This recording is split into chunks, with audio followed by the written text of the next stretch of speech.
안녕하세요. 다산에드 전병칠 원장입니다. 여러분 전기 기능장 필기시험 66회가 종료되었습니다. 저희 다산에듀 출제 문제 분석팀은 지난 66회 전기기능장 필기시험에서 나온 CBT 문제를 복원해서 대표적인 문제를 약 200개 정도, 한 150개에서 200개 정도를 추려서 여러분들에게 지금 보여드리려고 하고 있습니다. 여기 나온 문제는 여러분들이 알아두셔야 될 꼭 이유가 있습니다. 그 이유는 무엇이냐면은 여기에 나와 있는 개개 문제의 풀이 방법이나 암기 내용도 중요하지만 전체적으로 CBT 문제가 어떤 경향으로 가고 있는지 그 트렌드를 알기 위해서 여러분들이 처음부터 끝까지 문제를 잘 보실 필요가 있습니다.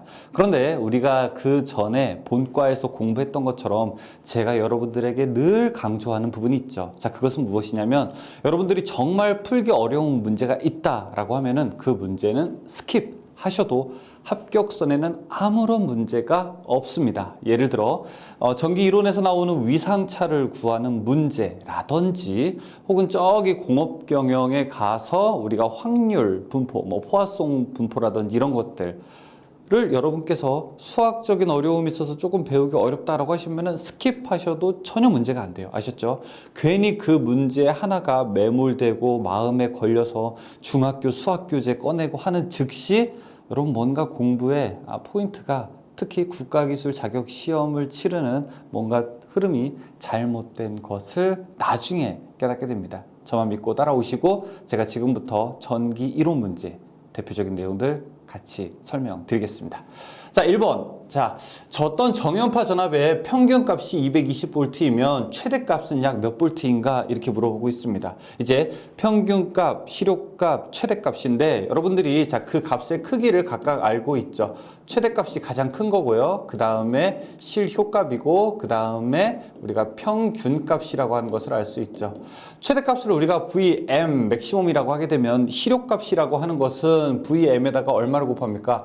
0.707VM이고요. 평균값은요 0.637VM이기 때문에 지금 문제는 평균값과 최대값의 관계여서 자, 요식만 알아두면 될 것 같아요. 최대값에다가 0.637 곱하면 평균값이 되니까 그러면은 최대값은 얼마가 되든가 평균값을 0.637로 나누면 되겠죠.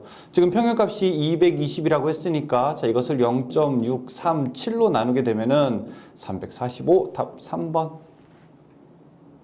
다음 2번 교류 100V의 최대값은 약 얼마가 되는가 물어보고 있습니다. 지금 교류 100V라고 하게 되면 이렇게 알려주는 값은 무슨 값이죠? 우리가 실효값이라고 하는 걸 알 수 있죠. 실효값이 100V이기 때문에 최대값을 계산하게 될 때는 나누기 0.707 나누기 0.707 하는 게 곱하기 루트 2를 하는 것과 또 똑같죠. 루트 2는 1.414니까 1.414 매돼서 141V.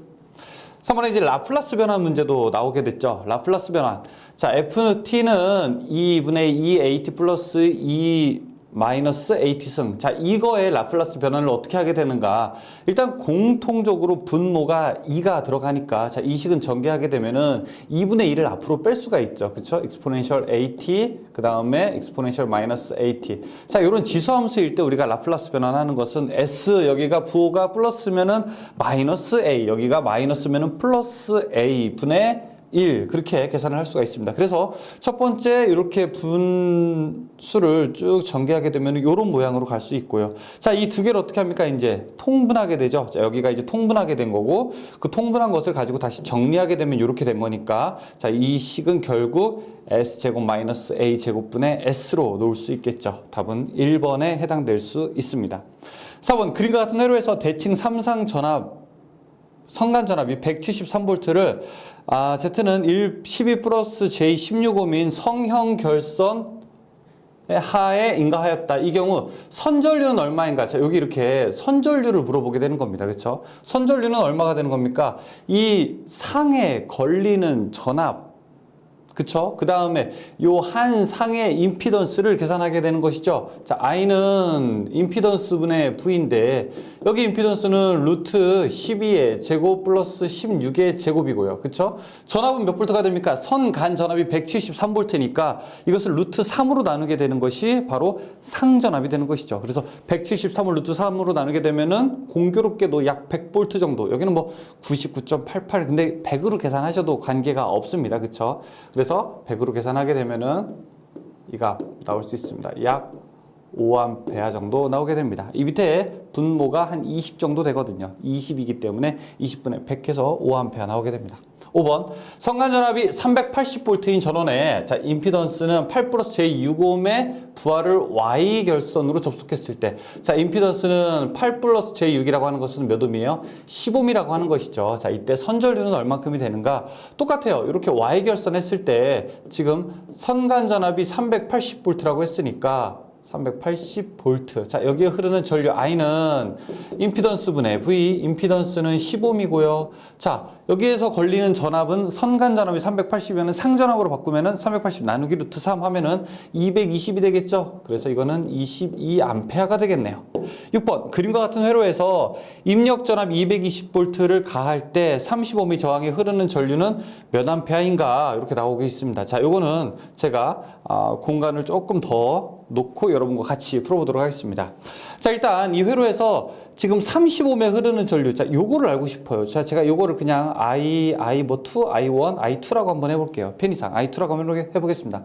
그리고 여기 흐르는 전체 전류를 제가 I0라고 한번 해보겠습니다. 그러면은 I0는 일단 얼마가 되겠습니까? 이 회로의 전체 저항은 R0라고 하면 R0분의 걸리는 전압 V라고 하게 되면 전체 우리가 전류 구할 수 있겠죠. 그러면 여기서 R0는 얼마가 됩니까? 32 더하기, 자 여기서 R0라고 하는 것은 32가 직렬로 있으니까 더하기 30과 20이 병렬로 있으니까 합분의 곱 20 플러스 30 합한 곱분의 20 곱하기 30 이거 얼마입니까? 그러면 32에다가 50분의 600 하면 12 32 더하기 12 하게 되면 44 정도 나오겠네요. 그렇죠? 44옴이 되죠. 그러면 여기서 저항이라고 하는 거는 44옴이고 전압이라고 하는 것은 220이 됩니다. 그렇죠? 그럼 얼마큼 됩니까? 이거 약 5A 정도 되나요? 5A.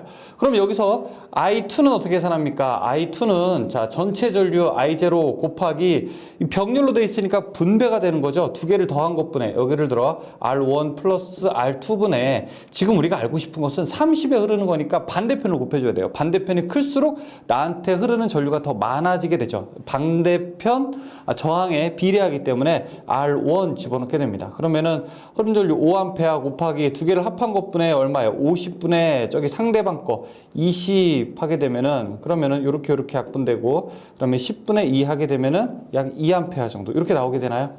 여러분이 계산은 직접 계산기로 한번 해보시기 바라겠습니다. 그러면은 답은 맞네요. 2A 정도 나오게 되네요.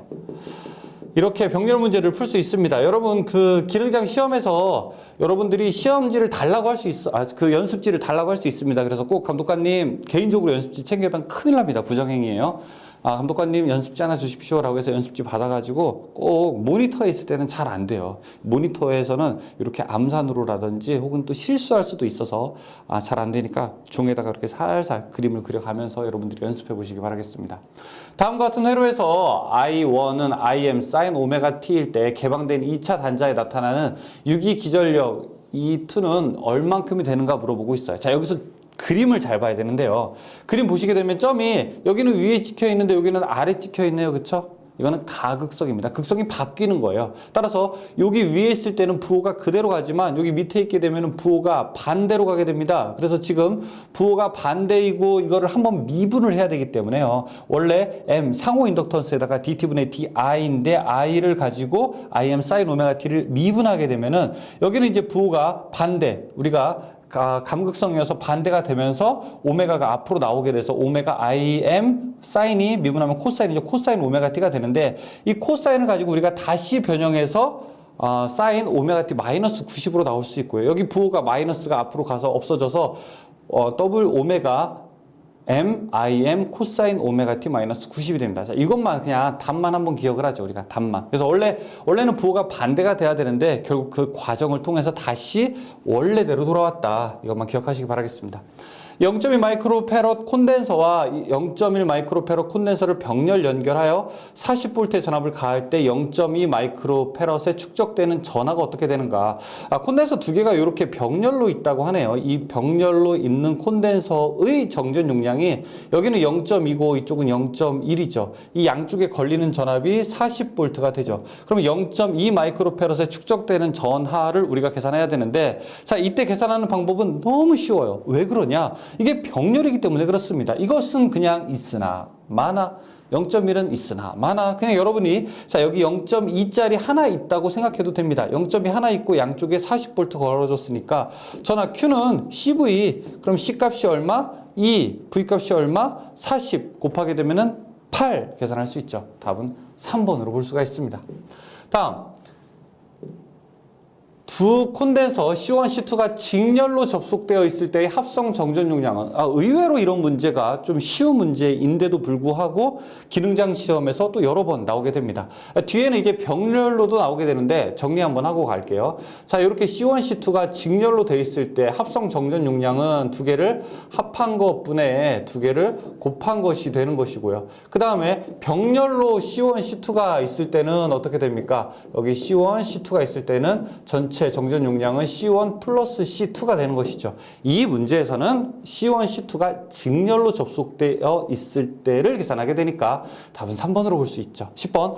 R은 5옴, L은 20mH인 가변 콘덴서로 구성된 RLC 직렬 회로에 주파수 1000Hz인 교류를 가한 다음 콘덴서를 가변시켜 직렬 공진시킬 때 C의 값은 어떻게 되는가? 무슨 말인지 복잡한데 결국에는 무엇을 구하라는 거냐면요. 우리가 직렬 공진, 즉 공진 주파수를 구하라는 얘기입니다. 직렬 공진 주파수, 공진 주파수는 우리가 FR은 2파이 루트 LC 분의 1이 되는 것이죠. 자, 이때 지금 주파수가 1000이래요. 그러면은 자, 여기 1000은 이렇게 갈 수 있죠. 2파이 루트 L 값이 얼마라고 했냐면은 20mH래요. 이거는 0.02에 해당하는 것이죠. 아니면 2 곱하기 10의 마이너스 3승이나 똑같아요. 0.02 곱하기 그 다음에 여기는 C 값 물어보는 거니까 C 분의 1.